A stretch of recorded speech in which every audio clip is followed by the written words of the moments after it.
नमस्कार साथियों, study with Ravindra Bishnoi में आपका हार्दिक स्वागत है। यदि आप चैनल पर नए आए हो कृपया सब्सक्राइब कर लें। हमने हिस्ट्री की एक सीरीज स्टार्ट की थी, उसके अंदर हमने प्राचीन हिस्ट्री के सभी टॉपिक कर लिए थे। उनको डिटेल से हमने पढ़ा था। बौद्ध धर्म, जैन धर्म, जो भी सिंधु घाटी सभ्यता, वैदिक काल, गुप्त काल, उन सभी को हमने पढ़ लिया था।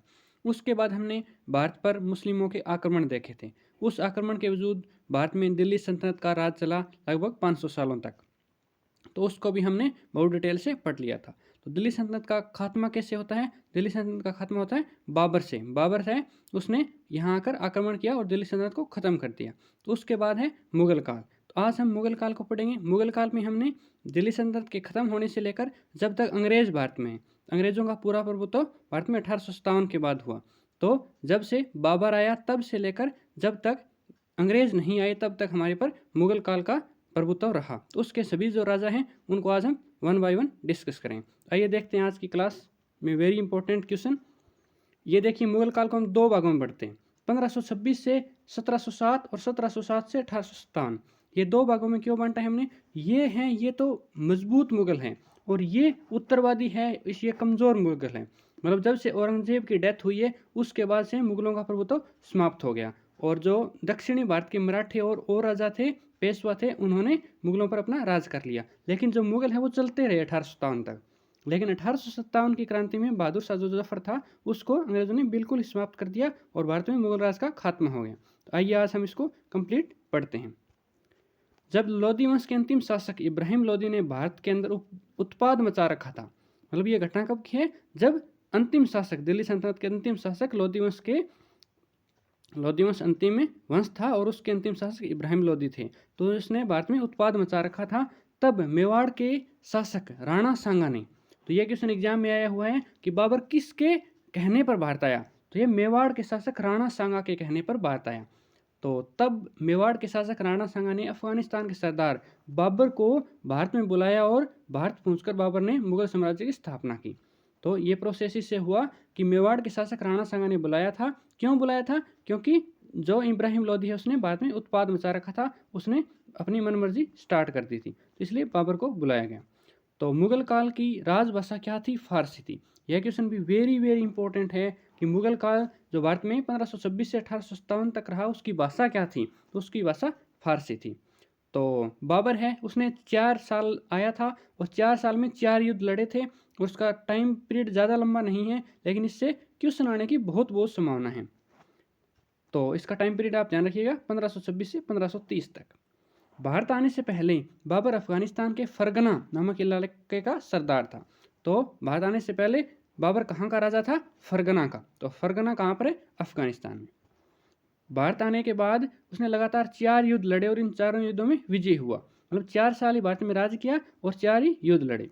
पानीपत के प्रथम युद्ध में बाबर ने पहली बार तुगलमा युद्ध पद्धति और तोप खाने का प्रयोग किया। वेरी वेरी इंपॉर्टेंट है, एग्जाम में कई बार पूछा गया है कि भारत में सबसे पहले तुगलमा युद्ध पद्धति, ये एक युद्ध करने की पद्धति है, यह किसने स्टार्ट की? तो यह बाबर ने सबसे पहले पानीपत के प्रथम युद्ध 1526 में स्टार्ट की थी। और तोप का प्रयोग भी भारत में सबसे पहले बाबर ने किया।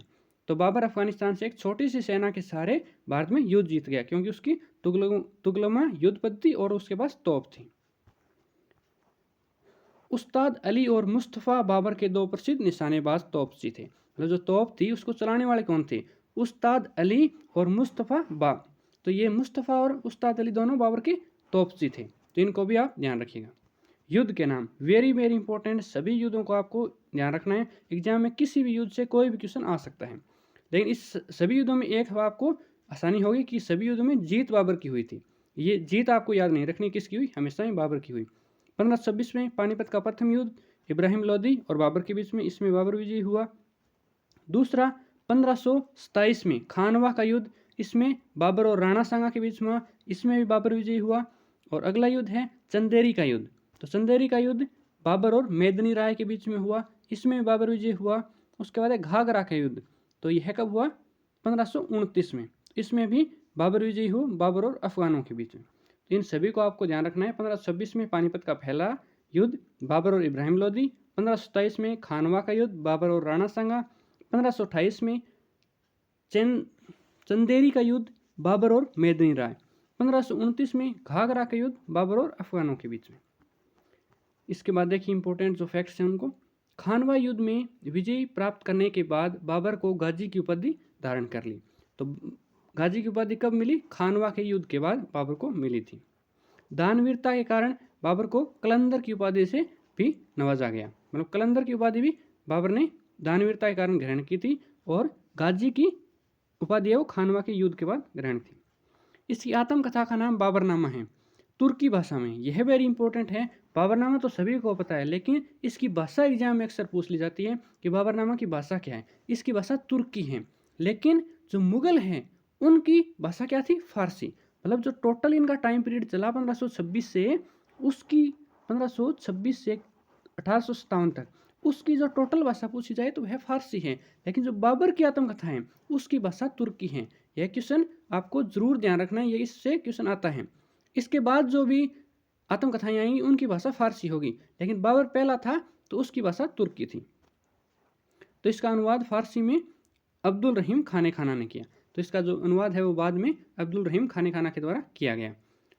तो ये आप इसकी आत्मकथा से ध्यान रख सकते हो। 1530 ईस्वी में बीमारी के कारण बाबर की आगरा में मृत्यु हो गई। बाद में काबुल ले जाकर दफना दिया गया और इसके बाद हुमायूं अगला शासक बना। इसकी मृत्यु आगरा में हुई और इसको दफनाया काबुल में गया। इसके बाद हुमायूं। हुमायूं का टाइम पीरियड आपको ध्यान रखना है, आजकल एग्जाम में टाइम भी पूछा जाने लगा है। हुमायूं कब से कब तक शासक था?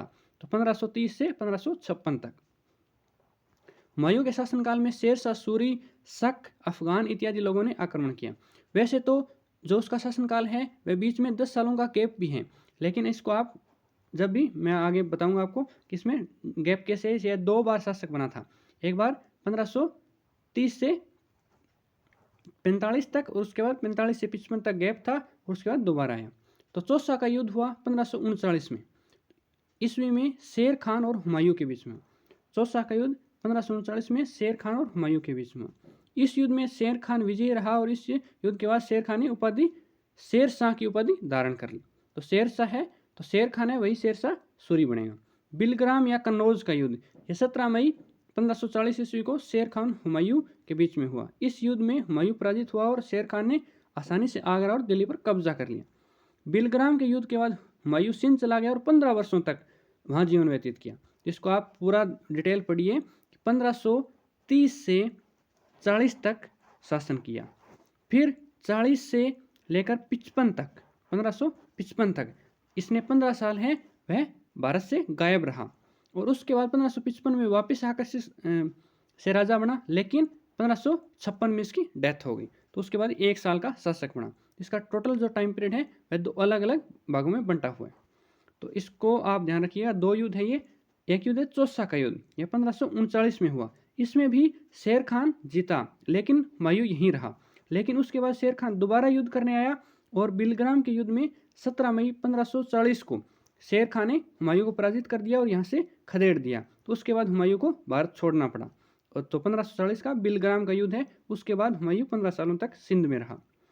1555 ईस्वी में हुमायूं ने पंजाब केसरी शासक सिकंदर को पराजित करके पुणे दिल्ली पर कब्जा किया और हुमायूं द्वारा लड़े गए युद्ध। तो हुमायूं द्वारा कौन से युद्ध लड़े गए? 1531 में देवरा का, 39 में चौसा का और 40 में बिलग्राम का और 55 में सरहिंद का। एक्चुअली में 55 में हुआ क्या था कि वह शेर शाह सूरी मारा गया था। तो उसके बाद हुमायूं ने दोबारा आक्रमण किया और अपना राज्य स्थापित कर लिया। तो इसके जो युद्ध है इंपॉर्टेंट, उनको आप ध्यान रख सकते हो कि देवरा का युद्ध 1531 में, चौसा का युद्ध 1539 में, बिलग्राम का युद्ध 1540 में और सरहिंद का युद्ध 1555 में। शेर शाह सूरी ने जीटी रोड का निर्माण करवाया। यह रोड कलकत्ता से अफगानिस्तान पेशावर तक जाते हैं। तो शेर शाह सूरी जो 15 सालों तक शासक में रहा, मतलब भारत में राज किया, जब हुमायूं गायब था तो उसने ये सबसे बड़ा काम क्या किया? जीटी रोड बनवाया। कहाँ से कहाँ तक? कलकत्ता से पेशावर तक। जो कलकत्ता से लेकर पेशावर तक, मतलब पूरे भारत को चीरता हुआ इसने रोड का निर्माण किया। हुमायूं की जीवनी का नाम हुमायूंनामा है और इसकी रचना किसने की? इसकी बहन गुलबदन बेगम ने की। तो हुमायूंनामा की रचना किसने की? गुलबदन बेगम ने। 1556 ईस्वी में हुमायूं की मृत्यु शेरमंडल नामक पुस्तकालय की सीढ़ियों से गिरने के कारण हुई। तो इसकी मृत्यु कैसे हुई? इसकी पुस्तकालयों की सीढ़ियों से गिरने के कारण इसकी मृत्यु हो गई। इसके बाद इसका पुत्र अकबर मुगल का अगला शासक बना। तो मुगल काल का अगला शासक कौन बना? अकबर। तो बाबर, बाबर के बाद हुमायूं, हुमायूं के बाद अकबर। एक क्वेश्चन भी एग्जाम में आया हुआ है कि अकबर के दादा का क्या नाम था, तो इसका भी आपको याद रखना है, बाबर इसके दादा का नाम था। अकबर का जन्म 1542 में अमरकोट पाकिस्तान में हुआ, क्योंकि इसके पापा हैं वो 1540 से 55 तक भारत से बाहर थे, तो उसी टाइम अकबर का जन्म होता है 1542 में अमरकोट पाकिस्तान में। अकबर ने कम उम्र में ही पानीपत के द्वितीय युद्ध 1556 में सिकंदर सूरी के सेनापति हेमू को पराजित कर दिया। मतलब इसके जो पिता है उनकी मृत्यु के बाद 1556 में सिकंदर के साथ इसने पानीपत का दूसरा युद्ध किया। तो अकबर के शासनकाल में हिंदी साहित्य का सवर्ण काल था। यह वेरी वेरी इंपॉर्टेंट है कि मुगल काल में हिंदी साहित्य का सवर्ण काल कब था, तो हिंदी को सबसे ज़्यादा बढ़ावा कब मिला मुगल काल में, तो वह अकबर का टाइम पीरियड था। अकबर ने 1582 में दीन ए इलाही स्थापना की। तो ये क्वेश्चन तो सभी को पता है कि अकबर ने दीन ए इलाही धर्म की स्थापना की, लेकिन अब पीछे 88 में ये क्वेश्चन पूछा गया है किसने इस धर्म की स्थापना कब की, तो यह 1582 में की। तो इसको आप ध्यान रखिएगा कि दीन ए इलाही धर्म की स्थापना कब की अकबर ने, तो 1582 इसका सही उत्तर है। अकबर के दरबार में 9 रत्न रहते थे। बिरबल, जिसका मूल नाम क्या था, महेश दास, अकबर के प्रसिद्ध सलाहकार थे। तो क्वेश्चन में एग्जाम में पूछा गया है कि बिरबल का मूल नाम क्या था, महेश दास। तानसेन एक प्रसिद्ध संगीतज्ञ था। मियाँ की मल्हार, मियाँ की टोडी, कंठाभरण और वाणी विलास की रचना की थी। इसका मकबरा ग्वालियर में है। तो तानसेन का मकबरा कहाँ पर है, ग्वालियर में, ग्वालियर मध्य प्रदेश। हल्दी घाटी का युद्ध 18 जून 1576 ईस्वी को मेवाड़ के शासक महाराणा प्रताप और अकबर के बीच में हुआ। इस युद्ध में अकबर विजयी हुआ और इस युद्ध में मुगल सेना का नेतृत्व मान सिंह ने किया। तो 18 जून 1576 को हल्दी घाटी का युद्ध हुआ, वेरी वेरी इंपॉर्टेंट। किन किन के बीच में लड़ा गया, महाराणा प्रताप और अकबर के बीच में। लेकिन अकबर का सेनापति कौन था, यह क्वेश्चन बार बार एग्जाम में पूछा गया। अकबर का सेनापति कौन था, अकबर का सेनापति मान सिंह था। वह एक अलग शासक था लेकिन अकबर के अधीन लड़ रहा था। हल्दी घाटी के युद्ध के समय कुंभलगढ़ महाराणा प्रताप की राजधानी थी। तो यह भी क्वेश्चन में एग्जाम में आया है कि हल्दी घाटी के टाइम कुंभलगढ़ राजधानी थी या कोई और थी, तो कुंभलगढ़ उस टाइम राजधानी थी, लेकिन उसके युद्ध के बाद उसने कुंभलगढ़ से अपनी राजधानी को परिवर्तित कर लिया था। राणा की ओर से इस युद्ध में हकीम खां सूर ने नेतृत्व में एक अफगान फौजी टुकड़ी और भीलों की छोटी सी सेना, मतलब राणा की ओर से अफगानों की एक छोटी सी टुकड़ी और भीलों की एक सेना ने भाग लिया। महाराणा प्रताप की मृत्यु 19 जनवरी 1597 ईस्वी को एक सख्त धनुष पर प्रत्यंचा चढ़ाते वक्त अंदरूनी चोट लग जाने के कारण हुई। मतलब इनकी मृत्यु 1597 में हुई थी। हल्दी घाटी के युद्ध में महाराणा प्रताप ने डूंगरपुर के निकट चामुंडी को नई राजधानी बनाया। तो हल्दी घाटी के युद्ध के बाद उसने डूंगरपुर के निकट चामुंडी को अपनी नई राजधानी बनाया। तो ये क्वेश्चन भी आप ध्यान रखिए, कुंभलगढ़ से अपनी राजधानी कहाँ स्थापित की, चामुंडी में अपनी राजधानी को स्थापित किया। आगे देखिए, महाराणा प्रताप के घोड़े का नाम चेतक था और उसके हाथी का नाम राम प्रसाद था। इन दोनों क्वेश्चनों को आप ध्यान रखिएगा कि महाराणा प्रताप के घोड़े का नाम चेतक था और हाथी का नाम राम प्रसाद था। अकबर के कुछ महत्वपूर्ण कार्य, दास प्रताकांत, तीर्थ यात्रा की समाप्ति, जजिया कर की समाप्ति, फतेहपुर सिकरी की स्थापना एवं राजधानी को आगरा से फतेहपुर सिकरी स्थानांतरित करना और इबादत खाने की स्थापना करना, दीन ए इलाही धर्म की स्थापना करना। तो ये इसके महत्वपूर्ण काम थे। इन कामों के सन भी याद रखने हैं, क्योंकि अब जो स्टाफ सिलेक्शन कमीशन है वह बहुत एडवांस हो चुका है, तो वह हायर लेवल के क्वेश्चन पूछता है। यह तो सभी को पता है कि दास प्रताकांत किसने किया, अकबर ने, और जजिया कर समाप्त किसने किया, अकबर ने, सभी को पता है। लेकिन औरंगजेब ने जजिया कर वापस भी लगाया था, इसको भी आप ध्यान रख सकते हो कि जजिया कर को वापस किसने लगाया था, वापस इसको औरंगजेब ने लगाया था। लेकिन अब SSC staff selection commission higher question पूछता है कि जजिया कर की समाप्ति किस वर्ष हुई थी, इसको आप में वर्ष भी याद करने हैं। दास प्रथा 1562 में, तीर्थ यात्रा पर कर की समाप्ति 1563 में, जजिया कर की समाप्ति 1564 में, फतेहपुर सिकरी की स्थापना और राजधानी को आगरा से फतेहपुर सिकरी ले जाना वह 1571 में, इबादत खाने की स्थापना 1575 में, दीन ए इलाही धर्म की स्थापना 1582 में। अकबर ने गुजरात विजय पर बुलंद दरवाजे का निर्माण करवाया। तो गुजरात विजय पर इसने बुलंद दरवाजा बनवाया था। इसके बाद है सलीम या जहांगीर, मतलब पहले नाम इसका सलीम था, लेकिन जब से शासक बना तो इसने अपना नाम बदल लिया और अपना नाम जहांगीर रख लिया। अकबर ने अपने पुत्र का नाम प्रसिद्ध सूफी संत शेख सलीम चिश्ती के नाम पर रखा था। मतलब इसका नाम इसके पिता ने शेख सलीम चिश्ती के नाम पर रखा था, लेकिन इसने बाद में अपना नाम बदल लिया। पूरे मुगल वंश में इन्हें न्याय का देवता कहा जाता है। किसको? जहांगीर को। नेक्स्ट देखिए, 1611 ईस्वी में जालंधर के शासक को युद्ध में पराजित करके उत्तर पूर्वी क्षेत्रों पर कब्जा कर लिया। तो 1661 में जालंधर के शासक को पराजित करके इसने उत्तर पूर्वी क्षेत्रों पर कब्जा कर लिया। खुसरो की सहायता के कारण जहांगीर ने सिखों के 5वें गुरु गुरु अर्जुन देव को फांसी पर चढ़ा दिया। तो जो गुरु सिखों के 10 गुरु हुए उनमें से 2 गुरुओं की हत्या मुगल काल में हुई है। एक की हत्या औरंगजेब ने करवा दी थी, जो कि 9वें गुरु तेग बहादुर थे, और जो 5वें गुरु अर्जुन देव जी थे उनकी हत्या जहांगीर ने करवा दी थी खुसरो की मदद के लिए। मतलब खुसरो उसका बेटा था, वह इसके खिलाफ विद्रोह करना चाह रहा था, उसमें अर्जुन देव ने मदद की, तो इसलिए उसने अर्जुन देव जी की हत्या करवा दी। इनकी बेगम का नाम मसरूनिया था और इसे फारस के सुल्तान मिर्जा गया की पुत्री थी। इनकी बेगम का क्या नाम था? मसरूनिया। जहांगीर की बेगम थी मसरूनिया और यह सुल्तान मिर्जा गया की पुत्री थी। इसे नूरजहां के नाम से जाना जाता है। नूरजहां की मां अस्मत बेगम ने गुलाब से इत्र बनाने की विधि खोजी थी। यह क्वेश्चन एग्जाम में पूछा गया है कि अस्मत बेगम कौन थी? नूरजहां की मां थी जिसने गुलाब बनाने की विधि खोजी। ऐसे क्वेश्चन आया था कि जिसने गुलाब से इत्र बनाने की विधि खोजी, उस अस्मत खां का नूरजहां से क्या संबंध था? तो वह उसकी मां थी। खुसरो के 5 पुत्र, जहांगीर के 5 पुत्र थे। उसमें खुसरो, परवेज, खुरम, जहांदार, शहरयार। तो उसमें खुसरो की तो उसने हत्या करवा दी थी अर्जुन देव के साथ, और जो खुरम है वह जाकर अगला शासक बना जिसका नाम सांजा रखा गया। तो खुरम है वो अगला शासक बनेगा, जो इसके जहांगीर के 5 पुत्र हैं। जहांगीर का काल चित्रकारी का स्वर्ण काल कहा जाता है, क्योंकि इसके शासनकाल में चित्रकारी चरम सीमा पर थी। तो उसके बाद जो सांजा आएगा उसका स्थापत्य में स्वर्ण काल कहा जाएगा। तो इसमें सभी मुगल काल जो शासक हैं उसमें आप ध्यान रखिएगा कि किस में हिंदी का स्वर्ण काल कहा जाता है, किसको चित्रकारी का स्वर्ण काल कहा जाता है, और किसको स्थापत्य कला का स्वर्ण काल कहा जाता है। जहांगीर के शासनकाल में ही कैप्टन हॉकिंस, प्रथम अंग्रेज sir Thomas Roe, William Finch और एडवर्ड हेनरी जैसे यूरोपियन यात्री आए। तो ये क्वेश्चन एग्जाम में आया हुआ है कि कैप्टन हॉकिंस जो पहला अंग्रेज था वह भारत में कब आया था? वह जहांगीर के शासनकाल में आया था। जहांगीर के बाद इसका पुत्र खुरम मुगल वंश का अगला शासक बनता है।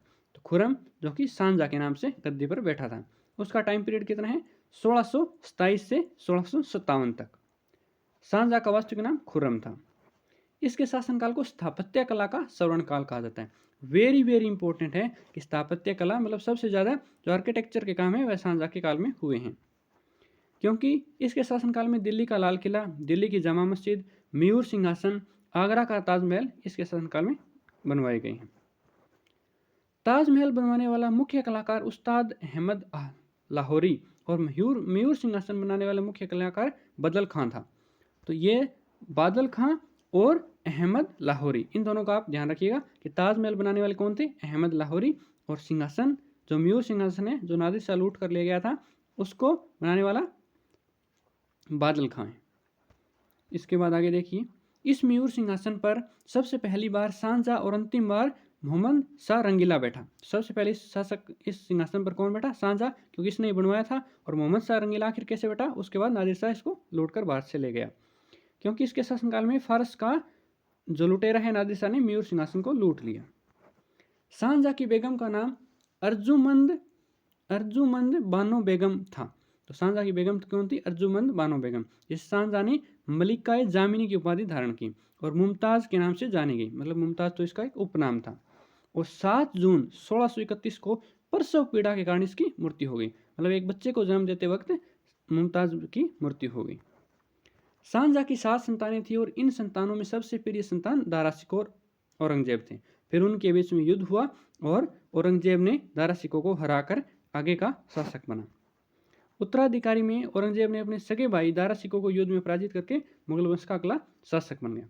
तो साथियों, यदि आपको यह हमारी वीडियो लेक्चर पसंद आ रहा है तो प्लीज़ इसको लाइक करिए, शेयर करिए अपने दोस्तों के साथ, चैनल को सब्सक्राइब करिए। यदि आपको हमारी इस वीडियो की PDF चाहिए तो आप हमारे टेलीग्राम चैनल को ज्वाइन कर सकते हैं। उसका लिंक वीडियो के डिस्क्रिप्शन में दिया हुआ है, तो वहाँ से आप यह PDF भी डाउनलोड कर सकते हैं। तो आपको स्टडी विद रविंद्र बिश्नोई भी टेलीग्राम पर सर्च कर सकते हो, उससे भी हमारा चैनल आपको मिल जाएगा। तो आगे देखिए, औरंगजेब 1657 से 1707 तक ये आखिरी मुगल शासक था जो शक्तिशाली था। औरंगजेब का जन्म 24 अक्टूबर 1618 को गुजरात में हुआ। औरंगजेब का बचपन अधिकांश समय नूरजहां के पास बिताया था। आगे देखिए, 1637 में फारस के राजघराने की दिलराज बानो बेगम के साथ औरंगजेब का निकाह हुआ। तो इसका निकाह किसके साथ हुआ? दिलराज बानो बेगम के साथ। औरंगजेब भारत देश को मुसलमान देश बनाना चाहता था। औरंगजेब भारत को मुसलमान देश बनाना चाहता था। इसने कई हिंदू मंदिरों को तोड़वा दिया। इसके द्वारा तोड़े गए मंदिरों में गुजरात का सोमनाथ मंदिर, काशी का विश्वनाथ मंदिर, मथुरा का केशवराय मंदिर प्रमुख रूप से हैं। मुगल वंश में औरंगजेब ने सबसे ज़्यादा टैक्स वसूल किया। यह क्वेश्चन वेरी वेरी इंपॉर्टेंट है कि औरंगजेब ने सबसे ज़्यादा टैक्स वसूल किया था। तो यह क्वेश्चन आया हुआ एग्जाम में कि मुगल काल में सबसे ज़्यादा टैक्स किसने वसूल किया था? औरंगजेब ने। औरंगजेब के गुरु मीर मोहम्मद हकीम थे। औरंगजेब संगीत प्रेमी था, इसलिए वीणा बजाता था। औरंगजेब को लोग जिंदा पीर भी कहते हैं। ये क्वेश्चन भी एग्जाम में आया हुआ है कि जिंदा पीर किस मुगल शासक को कहा जाता है? औरंगजेब को। मुगल सेना ने इसके शासनकाल में सबसे ज़्यादा हिंदू थे, क्योंकि यह हिंदुओं से घृणा करता था, इसलिए सबसे ज़्यादा हिंदुओं को फौज में भर्ती करके उनको मारना चाहता था। इसलिए इसने सबसे ज़्यादा हिंदुओं को अपनी फौज में, यह सबसे कट्टर शासक था। मुगल जितने भी शासक हुए उन्हें सबसे कट्टर शासक जो औरंगजेब है यह था। इस्लाम धर्म नहीं स्वीकार करने के कारण 9वें गुरु तेग बहादुर की हत्या कर दी 1675 में। इसने तेग बहादुर की हत्या कब की? 1675 में। और कहाँ की? दिल्ली में। तो इसने इस्लाम धर्म नहीं स्वीकार करने के कारण सिखों के 9वें गुरु तेग बहादुर की हत्या औरंगजेब ने 1675 ईस्वी में दिल्ली में कर दी थी। औरंगजेब 1679 में जजिया कर को पुनः लागू कर दिया। जिसको अकबर ने समाप्त किया था, उस जजिया कर को औरंगजेब ने पुनः लागू कर दिया। तो यह क्वेश्चन एग्जाम में बहुत बार पूछा जाता है कि जजिया कर को समाप्त किसने किया था और जजिया कर को पुनः किसने लागू किया? अकबर ने समाप्त किया और औरंगजेब ने वापस लागू कर दिया। औरंगजेब ने बीवी का मकबरा का निर्माण 1679 में औरंगाबाद महाराष्ट्र में करवाया। इसको आप ध्यान रखिएगा, औरंगाबाद महाराष्ट्र में इसने बीवी का मकबरा बनवाया था। आगे देखिए, औरंगजेब ने कुरान को अपने शासन का आधार बनाया। मतलब उसका शासन का जो सारा कामकाज था वह कुरान की हिदायतों के अनुसार चलता था। औरंगजेब की मृत्यु 20 फरवरी 1707 को हुई। इसके साथ ही मुगल साम्राज्य का शक्तिशाली प्रभाव खत्म हो गया। मतलब जब से इसकी मृत्यु हुई 20 फरवरी 1707 को, उसके साथ ही जो प्रभावशाली मुगल थे वह खत्म हो गए। इसके बाद 1707 से लेकर 1857 तक कमजोर मुगल चले। इसकी इतना प्रभाव नहीं था, ये कमजोर मुगल थे, इनको उत्तरवादी मुगल भी कहते हैं। औरंगजेब के बाद बहादुर शाह, जफर और जहदर शाह, मोहम्मद शाह रंगीला, आलमगीर, अकबर द्वितीय, शाह आलम, बहादुर शाह द्वितीय अगले प्रमुख मुगल वंश शासक हुए। अंतिम शासक है बहादुर शाह जफर या फिर बहादुर शाह द्वितीय भी कहते हैं इसको। तो बहादुर शाह जफर और बहादुर शाह द्वितीय एक ही व्यक्ति के नाम हैं। मोहम्मद शाह के शासनकाल में हैदराबाद के चिन किलीच खां, नाम में आप ध्यान रखिएगा कि सबसे पहले चिन किलीच खां ने, जो हैदराबाद का शासक था, उसने निज़ाम उल मुल्क मतलब अपने को स्वतंत्र घोषित कर दिया, तो अपने को आज़ाद घोषित कर दिया। तो सबसे पहले किसने किया? हैदराबाद के शासक चिन किलीच खां ने स्वयं को आज़ाद घोषित कर दिया। तो 1725 में इसने स्वयं को आज़ाद राज्य की स्थापना की। किसने की? चिन किलीच खां ने, हैदराबाद के शासक ने। ईरान के सम्राट नादिर शाह ने 1739 ईस्वी में दिल्ली पर आक्रमण किया और उस समय दिल्ली का शासक मोहम्मद शाह रंगीला था। यह क्वेश्चन एग्जाम में पूछा गया है कि नादिर शाह ने रंगीला पर आक्रमण कब किया? तो रंगीला पर आक्रमण 1739 ईस्वी में किया। नादिर शाह को ईरान का नेपोलियन कहा जाता है। वेरी वेरी इंपॉर्टेंट क्वेश्चन कि नादिर शाह को ईरान का क्या कहा जाता है? नेपोलियन। नादिर शाह ने लगभग 70 करोड़ रुपए की धनराशि और तख्ते ताउस और कोहिनूर हीरा लौट कर फारस ले गया। तो क्या क्या लूटा उसने? तख्ते ताउस, कोहिनूर और लगभग 70 करोड़ रुपए। उस टाइम में, आज से मानो 500 साल पहले, उसने 70 करोड़ रुपए और तख्ते ताउस हीरा लूट कर ले गया। अंतिम शासक, मयूर सिंहासन पर बैठने वाला अंतिम शासक कौन था? मोहम्मद शाह रंगीला, क्योंकि उसके बाद तो वह लूट कर ले ही गया। पानीपत का तृतीय युद्ध 1761 में मराठा और अहमद शाह अब्दाली की सेना के बीच में हुआ। इस युद्ध में मराठों की हार हुई। तो पानीपत का तीसरा युद्ध कब हुआ? 1761 में। और किस किस के बीच में हुआ? मराठा और अहमद शाह अब्दाली के बीच में हुआ। 1857 की क्रांति में भाग लेने के कारण अंग्रेजों द्वारा बहादुर शाह जफर को बंदी बना लिया गया और रंगून भेज दिया गया। रंगून मतलब म्यांमार की राजधानी उस समय रंगून थी। और लाल किला स्थित हीरा महल बहादुर शाह जफर ने बनवाया, और मशहूर शायर मिर्जा गालिब बहादुर शाह जफर के समय दिल्ली में रहते थे। इतने फैक्ट हैं, इनको आप बहादुर शाह जफर से कनेक्ट करके ध्यान रख सकते हो कि उनको जो आखिरी शासक था मुगल वंश का, उसको अंग्रेजों ने पकड़कर रंगून भेज दिया और वहीं पर उसकी मृत्यु हो गई। और जो लाल किला में हीरा महल है वह किसने बनाया? बहादुर शाह जफर ने। और जो मशहूर शायर मिर्जा गालिब हैं वो किसके टाइम में रहते थे? बहादुर शाह जफर के या फिर बहादुर शाह द्वितीय के टाइम में रहते थे। साथियों, आपने हमारी पूरी वीडियो देखी, इसके लिए आपका बहुत बहुत धन्यवाद। Thanks for watching. आप इसी तरह अपना प्यार बनाते रहिए, हमारे चैनल को लाइक शेयर सब्सक्राइब करते रहिए। धन्यवाद साथियों।